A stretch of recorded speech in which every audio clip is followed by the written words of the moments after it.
हाथी आज छेणीपदार मारुडीप पीआरएफ रे गोटे लोक को अटैक करिछि। आमे बारंबार अवेयरनेस करूचु, सकाळे भी अवेयरनेस करूचु, राति 3टारू अवेयरनेस करूचु, फॉरेस्ट डिपार्टमेंट संध्यारे भी अवेयरनेस करूचु। किंतु जेहेतु बहुत मात्रा रे छतु एबे जंगल रे मिलुछि ते लोक माने छतु संग्रह करबा पई राति 3टारू भी जंगल भीतर को पळै जाउछंदी। आमे बारंबार कहूचु भी लोक माननकु सकाळे एलिफेंट रो मूवमेंट टिके एग्रेसिव थाए एवं अटैकिंग मोड रे थाए। आपण माने कहीं भी जंगल को जानतु नहीं, किंतु लोक मानक भितर अवेयरनेस रो कमी रहउछि। तेणु करी मैं बारंबार रिक्वेस्ट करूछु, एबे भी रिक्वेस्ट करूछि मु जे आपण सकाळू 4टा रातिरू 3टा रातिरू जंगल भितर को बिल्कुल भी प्रवेश करंतु नहीं। यदि जंगल को जाउछंती सकाळ 7टा कि 8टा पर ही जंगल को प्रवेश करंतु।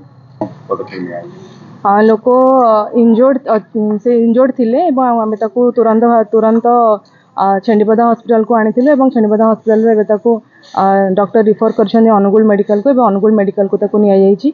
अनुगुल मेडिकल ट्रीटमेंट होला पर ही कहा जाय परिबो।